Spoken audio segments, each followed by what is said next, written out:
ലൈംഗിക കാപ്പ ചുമത്തും.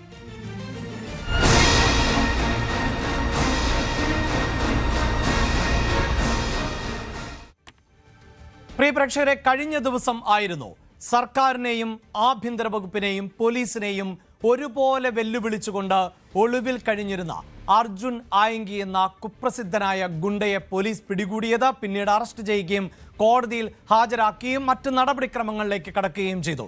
ഇനി അർജുൻ ആയങ്കി വളരെ പെട്ടെന്നൊന്നും ജാമ്യം നേടി പുറത്തിറങ്ങാതിരിക്കുവാനുള്ള നീക്കങ്ങളിലേക്കാണ് ആഭ്യന്തര വകുപ്പ് കടക്കുന്നത് എന്നതാണ് ഇപ്പോഴത്തെ വിവരം.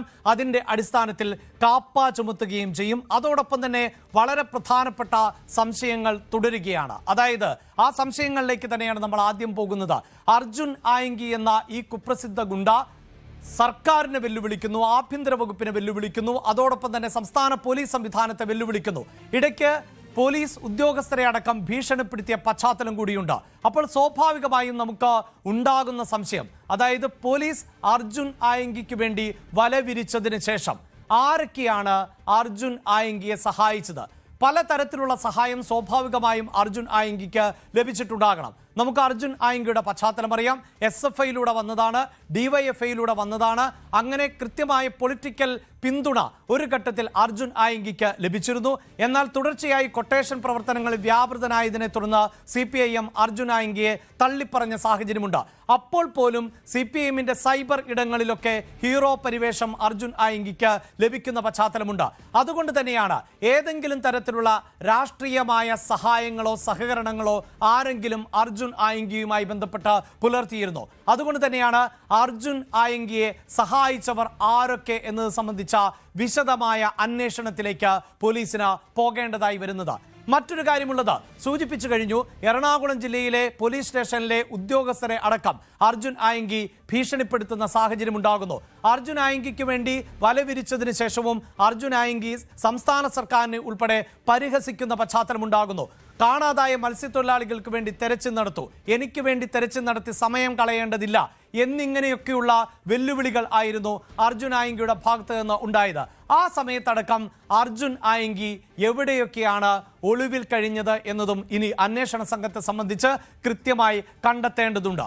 അതോടൊപ്പം എടുത്തു പറയേണ്ടത് അർജുൻ ആയങ്കിയുടെ സമൂഹ മാധ്യമങ്ങളിൽ വന്നിരുന്ന പോസ്റ്റുകൾ ആണ്. പ്രത്യേകിച്ച് അർജുൻ ആയങ്കിക്ക് വേണ്ടി പോലീസ് ഊർജിതമായ അന്വേഷണം നടത്തുമ്പോൾ ഉൾപ്പെടെ സർക്കാരിനെയും അതോടൊപ്പം ആഭ്യന്തര വകുപ്പിനെയും ഒക്കെ പരിഹസിച്ചുകൊണ്ട് അർജുൻ ആയങ്കി രംഗത്തെത്തിയിരുന്നത് സോഷ്യൽ മീഡിയയിലൂടെ ആയിരുന്നു. അതിൽ തന്നെ വിരട്ടാൻ നോക്കേണ്ട, ഇത് പാർട്ടി വേറെയാണ് എന്ന തരത്തിലൊക്കെയുള്ള വെല്ലുവിളികൾ ഉണ്ടാകുന്നു. തനിക്ക് വേണ്ടി വലവിരിച്ച് കാത്തിരിക്കേണ്ടതില്ല, പിടിക്കാമെങ്കിൽ പിടിച്ചുകൊള്ളൂ, ഇത്തരത്തിലൊക്കെയുള്ള കമന്റുകൾ, പ്രതികരണങ്ങൾ സോഷ്യൽ മീഡിയയിലൂടെ വരുമ്പോൾ അത് ആ അക്കൗണ്ട് ഹാൻഡിൽ ചെയ്തിരുന്നത് അർജുൻ ആയങ്കി ആകാൻ സാധ്യതയില്ല എന്ന് തന്നെയാണ് പോലീസ് നിരീക്ഷിക്കുന്നത്. അങ്ങനെയെങ്കിൽ ആരാണ് ഈ സമൂഹ മാധ്യമ അക്കൗണ്ടുകൾ കൈകാര്യം ചെയ്തിരുന്നത്? അർജുൻ ആയങ്കി നേരത്തെ തന്നെ വാർത്തകളിൽ ഇടം പിടിച്ചിരുന്ന വ്യക്തിയാണ് എന്ന് നമുക്കറിയാം. അത് സ്വർണം പൊട്ടിക്കലുമായി ബന്ധപ്പെട്ട വിഷയം, അതായത് രാജ്യത്തിന്റെ നിയമ സംവിധാനങ്ങളെ മറികടന്നുകൊണ്ട് കസ്റ്റംസിന്റെ കണ്ണുവെട്ടിച്ച് അടക്കം രാജ്യത്തേക്ക് സ്വർണം കടത്തുന്ന സംഘങ്ങൾ, ആ കടത്ത് സംഘത്തെക്കുറിച്ചുള്ള കൃത്യമായ വിവരങ്ങൾ ശേഖരിച്ച ശേഷം അവരുടെ കയ്യിൽ നിന്ന് സ്വർണം തട്ടിയെടുക്കുക എന്നതായിരുന്നു അർജുൻ ആയങ്കി ഉൾപ്പെടെ ചെയ്തിരുന്ന കൊട്ടേഷൻ ജോലികൾ. അതുകൊണ്ട് തന്നെ ഈ സ്വർണം കടത്തിയവരുടെ സ്വർണമാണ് തട്ടിയെടുക്കുന്നത് എന്നതുകൊണ്ട് തന്നെ പോലീസിന് മുന്നിൽ ഒരു പരാതി എത്തില്ല എന്ന ആത്മവിശ്വാസം അർജുൻ ആയങ്കിക്ക് ഉണ്ടായിരുന്നു. അങ്ങനെയുള്ള പരാതികൾ ഇല്ലാത്ത പശ്ചാത്തലത്തിൽ ആയിരുന്നു അർജുൻ ആയങ്കി തുടർച്ചയായി രക്ഷപ്പെട്ടുകൊണ്ടിരുന്നത്. എന്നാൽ ഇപ്പോഴിതാ 20-ലധികം കേസുകൾ അർജുൻ ആയങ്കിക്ക് നേരെ നിലനിൽക്കുന്നു എന്നതുകൊണ്ട് തന്നെയാണ് അർജുൻ ആയങ്കിയുമായി ബന്ധപ്പെട്ട കൂട്ടാളികൾ ഇപ്പോൾ നിരീക്ഷണത്തിൽ ഉള്ളത് എന്നതാണ്. അപ്പോൾ അർജുൻ ആയങ്കിയെ അകത്താക്കി എന്നതുകൊണ്ട് പോലീസിന്റെ ദൗത്യം അവസാനിക്കുന്നില്ല. കഴിഞ്ഞ ദിവസമായിരുന്നു കേരളത്തിലെ ഗുണ്ടകളെ ഉന്മൂലനം ചെയ്യുന്നതിന് വേണ്ടി ഓപ്പറേഷൻ ഗ്രിപ്പ് എന്ന ഒരു പദ്ധതിക്ക് ആഭ്യന്തര വകുപ്പ് തുടക്കം കുറിച്ചതും അതിന്റെ ഭാഗമായി തന്നെ അന്വേഷണവുമായി മുന്നോട്ട് പോവുകയും ചെയ്യുന്നത്. തീർച്ചയായും അതിന്റെ തുടർച്ചയുണ്ടാകും എന്ന് നമുക്ക് പ്രതീക്ഷിക്കാം. വാർത്തയുടെ വിശദാംശങ്ങളുമായി KV ബൈജു ആണ് ചേരുന്നത്. ബൈജു, ഇനി ഒട്ടേറെ നടപടിക്രമങ്ങളുണ്ട്. അതിലേറ്റവും പ്രധാനപ്പെട്ടത് അർജുൻ ആയങ്കിയെ എവിടെയൊക്കെ എത്തിക്കും, ഏത് തരത്തിലുള്ള തെളിവെടുപ്പ്, പോലീസ് സ്റ്റേഷനിലെ ഉദ്യോഗസ്ഥരെ അടക്കം ഭീഷണിപ്പെടുത്തിയ സംഭവം അത് എറണാകുളത്താണ്. അതായത് വരും ദിവസങ്ങളിൽ പോലീസിന്റെ ഭാഗത്ത് നിന്ന് ഏതൊക്കെ തരത്തിലുള്ള നീക്കങ്ങൾ ആണ് അർജുൻ ആയങ്കിയെ പിടികൂടിയതിനു ശേഷം നടക്കാൻ പോകുന്നത്?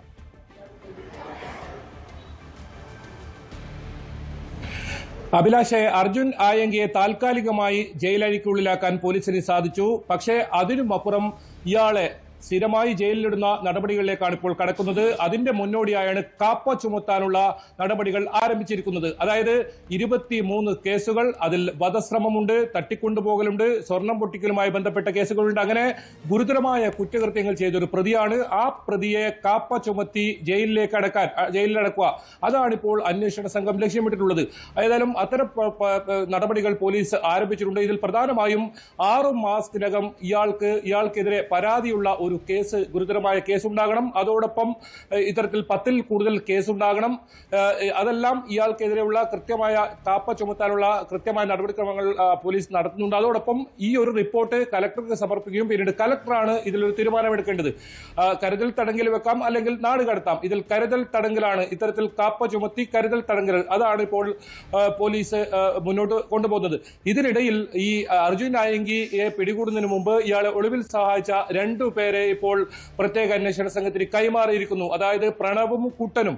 ബുധനാഴ്ചയാണ് ഇയാൾ ദേശീയപാതയിലൂടെ പാലിക്കര ടോൾ വഴി വാഹനത്തിൽ, കാറിലൂടെ കണ്ണൂരിലേക്ക് വരുന്നത്. ബുധനാഴ്ച രാത്രി പുലർച്ചയോടെ എത്തുന്നു. അതിനുശേഷം വ്യാഴാഴ്ച ഈ കുട്ടന്റെയും പ്രണവിന്റെയും കാറിനകത്താണ് ഇയാൾ വൈകിട്ട് വരെ ഒളിവിൽ കഴിഞ്ഞത്. ഇവർ ഈ സോളാർ ഇൻസ്റ്റലേഷൻ ചെയ്യുന്ന ആളുകളാണ്. 3 ഇടങ്ങളിൽ ഇവർ ഈ സോളാർ ഇൻസ്റ്റലേഷനുമായി ബന്ധപ്പെട്ട് പോയിരുന്നു. പക്ഷെ ആ സമയത്തെല്ലാം അർജുൻ ആയങ്കി ഇവരുടെ വാഹനത്തിനകത്തായിരുന്നു ഒളിവിൽ കഴിഞ്ഞിരുന്നത്. പിന്നീട് രാത്രിയോടുകൂടി തളിപ്പറമ്പിൽ എത്തിക്കുന്നു. തളിപ്പറമ്പിലെ ഒരു ലോഡ്ജിൽ താമസിക്കുന്നു.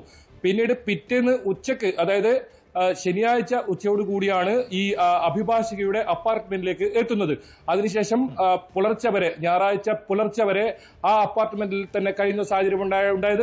അവിടെ നിന്നാണ് പിടികൂടുന്ന സാഹചര്യം. അങ്ങനെ ഈ പ്രണവും അതുപോലെ തന്നെ കുട്ടനും ഇതോടൊപ്പം വിഷ്ണു എന്ന് പറയുന്ന മറ്റൊരു സുഹൃത്തും, ഇവരാണ് ഇയാളുടെ സമൂഹ മാധ്യമങ്ങൾ കൈകാര്യം ചെയ്തിരുന്നത്, മാറി മാറി കൈകാര്യം ചെയ്തിരുന്നത് എന്ന് പോലീസ് കണ്ടെത്തിയിട്ടുണ്ട്.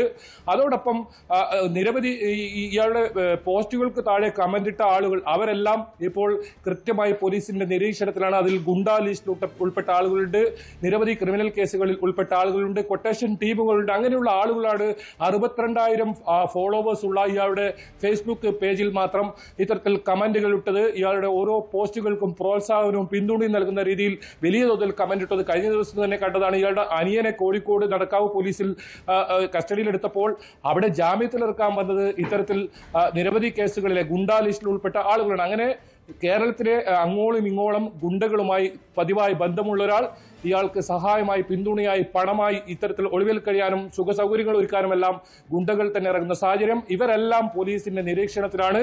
ഇവരെല്ലാം പിടികൂടും എന്ന് തന്നെയാണ് പറയുന്നത്. നിലവിൽ പ്രണവും കുട്ടനും, 2 സുഹൃത്തുക്കൾ, ഇയാളെ ഒളിവിൽ കഴിയാൻ ഇതുപോലെ കാറിനകത്ത് ഒളിപ്പിച്ച് വെച്ച ഒളിവിൽ കഴിയാൻ സഹായിച്ച ആളുകൾ ഇപ്പോൾ പ്രത്യേക അന്വേഷണ സംഘത്തിന്റെ പിടിയിലായിട്ടുണ്ട്. ഇവരെ കോതമംഗലം കേസുമായി ബന്ധപ്പെട്ട ഉദ്യോഗസ്ഥർക്ക് കൈമാറിയിട്ടുണ്ട്. എന്തായാലും കാപ്പ ചുമത്താനുള്ള നടപടി ഒരു ഭാഗത്ത് നടക്കുന്നു. അതോടൊപ്പം ഇയാൾക്കെതിരെ മറ്റ് കൂടുതൽ പരാതികൾ ഉയർന്നുണ്ടോ എന്നതും പോലീസ് പരിശോധിക്കുന്നുണ്ട്. എന്തായാലും കൃത്യമായി ഈ കാര്യത്തിൽ അർജുൻ ആയങ്കിയെ ജയിലിൽ അടക്കാൻ ഇപ്പോൾ കണ്ണൂരിൽ ഇപ്പോൾ രജിസ്റ്റർ ചെയ്ത ഈ കേസ് പരിശോധിച്ചാൽ നമുക്ക് മനസ്സിലാക്കാം, ഇത് ജാമ്യം ലഭിക്കാവുന്ന കുറ്റമാണ്. പക്ഷേ ജാമ്യാപേക്ഷ നൽകാൻ ഈ അഭിഭാഷകർ തയ്യാറായില്ല. കാരണം എല്ലാ കേസുകളിലും ഒന്നിച്ച് ജാമ്യത്തിന് നീങ്ങാനാണ് ഇപ്പോൾ ഇവരുടെ അഭിഭാഷകർ തീരുമാനിച്ചിട്ടുള്ളത്, അർജുൻ ആയങ്കിയുടെ. പക്ഷേ പോലീസ് അത് മുന്നിൽ കണ്ട് ഇയാൾക്ക് എതിരെ കൃത്യമായി കാപ്പ നടപടി ഉൾപ്പെടെ വളരെ വേഗത്തിൽ ചെയ്യാനുള്ള മുന്നോട്ട് പോവുകയാണ് പോലീസ്. എന്തായാലും അർജുൻ ആയങ്കിക്കെതിരെ ശക്തമായ തെളിവുകൾ, മറ്റ് കേസുകളിലുള്ള തെളിവുകൾ, ഇതെല്ലാം ശേഖരിക്കണം. പക്ഷെ അപ്പോഴും ഏറ്റവും പ്രധാനം, ഇയാൾ ഉപയോഗിച്ചിരുന്ന മൊബൈൽ ഫോൺ ഇതുവരെ കണ്ടെത്താൻ സാധിച്ചിട്ടില്ല എന്നതാണ്. കഴിഞ്ഞ ദിവസം റിമാൻഡ് റിപ്പോർട്ടിൽ തന്നെ അത് പോലീസ് വ്യക്തമാക്കുന്നുണ്ട്. ഈ റിമാൻഡ് റിപ്പോർട്ടിൽ പറയുന്നത് ആഭ്യന്തര വകുപ്പ് മന്ത്രി രമേശ് ചെന്നിത്തലയ്ക്കെതിരെ പോസ്റ്റ് ഇട്ട അല്ലെങ്കിൽ ഇത്തരത്തിൽ നിരവധി ക്രിമിനൽ പ്രവർത്തനം നടത്തിയ ഇയാളുടെ ഫോൺ കണ്ടെത്തേണ്ടതുണ്ട്. അങ്ങനെയാണെങ്കിൽ ഇയാളെ കസ്റ്റഡിയിൽ എടുത്ത് ഇയാളെ വിശദമായി വീണ്ടും ചോദ്യം ചെയ്യുന്ന ഒരു നടപടിയിലേക്ക് കണ്ണൂർ പോലീസ് കടക്കും. അതിനുള്ള കസ്റ്റഡി അപേക്ഷ ഇന്ന് നൽകുമെന്നാണ് നമുക്ക് അറിയാൻ സാധിക്കുന്നത്. അതോടൊപ്പം അതിനുശേഷമായിരിക്കും കൊച്ചിയിലെ 2 കേസുകളിൽ ഇയാളെ അറസ്റ്റ് രേഖപ്പെടുത്തേണ്ടതുണ്ട്. അതിന് പ്രൊഡക്ഷൻ വാറന്റ് നടപടികൾ കൊച്ചി പോലീസ് ആരംഭിച്ചിട്ടുണ്ടെന്നാണ് മനസ്സിലാക്കാൻ സാധിക്കുന്നത്. സാധിച്ചു. അത് ഇന്ന് അത്തരം നടപടികൾ ഉണ്ടാകും. ഏതായാലും കണ്ണൂരിലെ കേസുമായി ബന്ധപ്പെട്ട് കൃത്യമായ അർജുൻ ആയങ്കിയെ പോലീസിന് പിടികൂടാൻ സാധിച്ചിട്ടില്ലെങ്കിൽ ഇയാൾ ഒരുപക്ഷെ കർണാടകയിലേക്കോ തമിഴ്നാട്ടിലേക്കോ കടക്കാനൊക്കെ പദ്ധതി ഇട്ടിട്ടുണ്ടായിരുന്നു. ഇതിൽ ഏറ്റവും പ്രധാനം പാർട്ടി ഗ്രാമങ്ങളിലാണ് ഇയാൾ ഇത്തരത്തിലുള്ള ക്രിമിനൽ പ്രവർത്തനങ്ങൾ നടത്തിയാൽ അഭയം പ്രാപിക്കാറുള്ളത്. പക്ഷേ ഇത്തവണ അതിൽ ഇയാൾക്ക് കണക്കുകൂട്ടൽ തെറ്റി പാർട്ടി ഗ്രാമങ്ങളിൽ ഇയാൾക്ക് അഭയം നൽകാത്ത സാഹചര്യമുണ്ടായി. മാത്രമല്ല മുതിർന്ന നേതാക്കൾ, അതായത് പിണറായി വിജയനായാലും എം വി ഗോവിന്ദനായാലും എം വി ജയരാജനായാലും ഇയാളെ തള്ളിപ്പറഞ്ഞുകൊണ്ട് രംഗത്ത് വരുന്ന സാഹചര്യം ഉണ്ടായിരുന്നു. എല്ലാവരും തന്നെ അർജുൻ ആയങ്കിയെ പൂർണ്ണമായും തള്ളിക്കളയുന്ന ഒരു സാഹചര്യം കൂടിയാണ് ഉണ്ടായിരുന്നത്. അതിന് തൊട്ടു പിന്നാലെയായിരുന്നു അർജുനെ പോലീസ് പിടികൂടിയത് എന്നുള്ളതാണ്. ബൈജു, ഇവിടെ ഇതാ ഈ അർജുൻ ആയങ്കി നിരവധി കേസുകളിൽ പ്രതിയാണ്. ഇയാൾക്ക് ജാമ്യം അനുവദിച്ചാൽ അത് നിയമവ്യവസ്ഥയെ പൂർണ്ണമായും നിസാരവൽക്കരിച്ച് കുറ്റകൃത്യങ്ങൾ ആവർത്തിക്കാൻ സാധ്യതയുണ്ട് എന്നതുൾപ്പെടെയാണ് റിമാൻഡ് റിപ്പോർട്ടിൽ പോലീസ് പറഞ്ഞിട്ടുള്ളത്. അത് നമ്മൾ കണ്ടതുമാണ്. കാരണം പരസ്യമായാണ് അർജുൻ ആയങ്കി സമൂഹ മാധ്യമ അക്കൗണ്ടിലൂടെ നമ്മുടെ നിയമ സംവിധാനങ്ങളെയും നിയമവ്യവസ്ഥയെയും ഒക്കെ വെല്ലുവിളിച്ചത് എന്നത്. അതോടൊപ്പം തന്നെയാണ് പുറത്തിറങ്ങിയാൽ തെളിവുകൾ നശിപ്പിക്കാൻ സാധ്യതയുണ്ട്, സാക്ഷികളെ അടക്കം സ്വാധീനിക്കാൻ സാധ്യതയുണ്ട്. ഒരുപക്ഷെ അർജുൻ ആയങ്കിക്കെതിരെ സംസാരിച്ചാൽ അവരുടെ ഭാവി എന്താകുമെന്ന് ആശങ്കപ്പെടുത്തുന്ന തരത്തിൽ ഉള്ള വലിയ ഗ്യാങ് ആണ് അർജുൻ ആയങ്കിക്കുള്ളത്. അതുകൊണ്ട് തന്നെ അർജുൻ ആയങ്കിക്കെതിരെ സംസാരിക്കാൻ ആരെങ്കിലും തയ്യാറാകുമോ എന്ന സംശയം ഇപ്പോൾ തന്നെ നിലനിൽക്കുന്നുണ്ട്. അതുകൊണ്ട് തന്നെ ഇനിയും പുറത്തിറങ്ങിയാൽ ആ സാക്ഷികളെ സ്വാധീനിക്കും എന്ന സാധ്യത പോലീസ് കൃത്യമായി പറയുകയാണ്. അതോടൊപ്പം തന്നെ ഇങ്ങനെയുള്ള ഒരു ക്രിമിനലിന് ജാമ്യം നൽകിയാൽ അത് സമൂഹത്തിനും തെറ്റായ സന്ദേശമായിരിക്കും നൽകുക. പ്രത്യേകിച്ച് അർജുൻ ആയങ്കിക്ക് സോഷ്യൽ മീഡിയയിലൂടെ കൃത്യമായി ഈ ചെയ്യുന്നത് തെറ്റാണ്, നിയമവ്യവസ്ഥയെ ചോദ്യം ചെയ്യുന്ന ആളാണ്, ക്രിമിനൽ സ്വഭാവമാണ്, കൊട്ടേഷനാണ് ജോലി എന്നൊക്കെ അറിയാമെങ്കിലും അർജുൻ ആയങ്കിയെ സമൂഹ മാധ്യമങ്ങളിലടക്കം നിരവധി ആളുകൾ പിന്തുണയ്ക്കുകയാണ്. ഇങ്ങനെ പിന്തുണയ്ക്കുന്നവർക്കും പിടിവീഴും എന്നതാണ് വിവരം. അതുകൊണ്ട് തന്നെ അർജുൻ ആയങ്കിയെ പൂട്ടണം എന്ന ഒരു നിലപാടിലേക്ക് ആഭ്യന്തര വകുപ്പ് എത്തുന്നു. അവിടെയാണല്ലോ ഈ കാപ്പ ചുമത്തുക എന്നത് വളരെ പ്രധാനപ്പെട്ടതാവുന്നത്. അപ്പോൾ കണ്ണൂരിലെ അർജുൻ ആയങ്കിയുടെ കുറ്റകൃത്യങ്ങളുടെ ഹിസ്റ്ററി തയ്യാറാക്കേണ്ടതുണ്ട്. ഇത് സംബന്ധിച്ച റിപ്പോർട്ട് കളക്ടർക്ക് നൽകേണ്ടതുണ്ട്. കളക്ടറാണല്ലോ കാപ്പ ചുമത്തുക പരിശോധിച്ച ശേഷം. അതുകൊണ്ട് തന്നെ ഈ കാപ്പ ചുമത്തുക എന്നതിലേക്ക് തന്നെ എത്തും. അങ്ങനെ അർജുൻ ആയങ്കിക്ക് പുറത്തിറങ്ങാൻ പറ്റാത്ത ഒരു സാഹചര്യം സൃഷ്ടിച്ചെടുക്കുക. അതിന് തന്നെയല്ലേ ഇപ്പോൾ സർക്കാർ അല്ലെങ്കിൽ ആഭ്യന്തര വകുപ്പും പോലീസും കൂടുതൽ ഊന്നൽ നൽകുന്നത്. ബൈജു,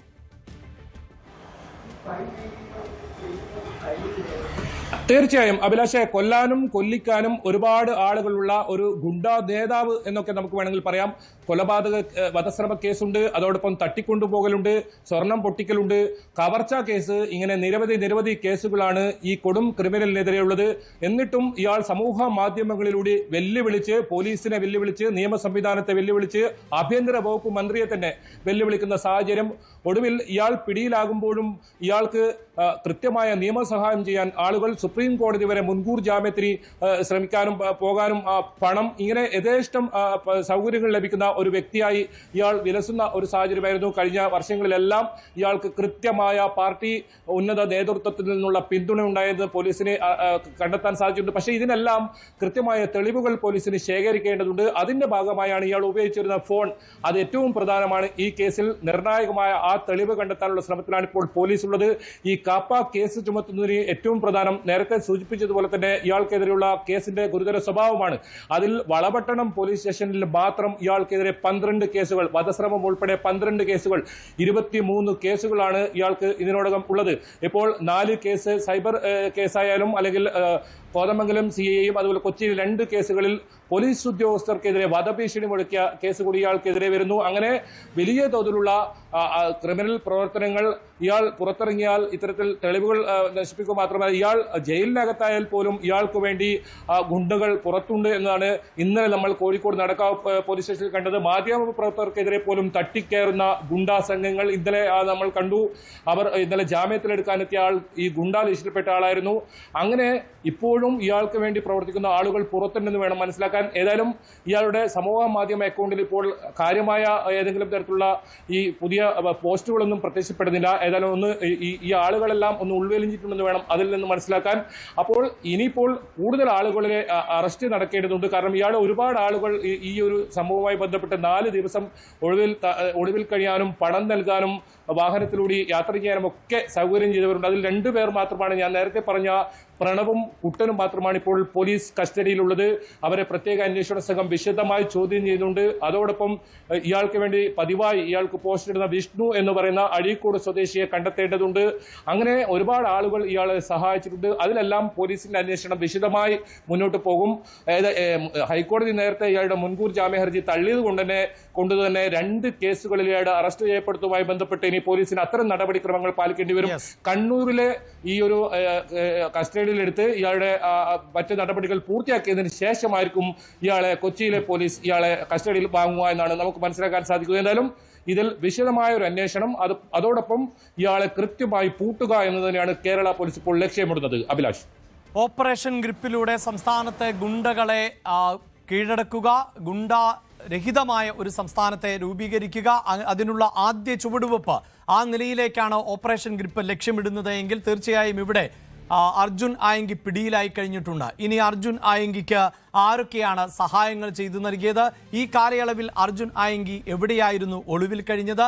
ആരുടെ സഹായത്തോടെയാണ് ഈ സോഷ്യൽ മീഡിയയിൽ ഉൾപ്പെടെ വെല്ലുവിളികൾ നടത്തിയത് എന്നതിനെക്കുറിച്ച് അന്വേഷിക്കേണ്ടതുണ്ട്. അതേസമയം അർജുൻ ആയങ്കിയുടേതുപോലെ തന്നെ സമാനമായിട്ടുള്ള നിരവധിയായ ആളുകൾ ഇപ്പോഴും പുറത്തു നിൽക്കുന്നു എന്ന ആക്ഷേപവും ഉയർന്നു വരുന്നുണ്ട്. ഇതിപ്പോൾ ആഭ്യന്തരമന്ത്രിക്ക് നേരെയും ആഭ്യന്തര വകുപ്പിന് നേരെയും സർക്കാരിന് നേരെയും വെല്ലുവിളി ഉയർത്തിയപ്പോഴാണ് അർജുൻ ആയങ്കിയെ അതിവേഗം പിടികൂടാൻ സാധിച്ചതെങ്കിൽ സാധാരണക്കാരുടെ സ്വൈര്യ ജീവിതത്തിന് വിഘാതം സൃഷ്ടിക്കുന്ന നിരവധി ഗുണ്ടകൾ ഇപ്പോഴും വിലസുന്നു പുറത്തിറങ്ങി എന്ന ആക്ഷേപം നിലനിൽക്കുന്നുണ്ട്.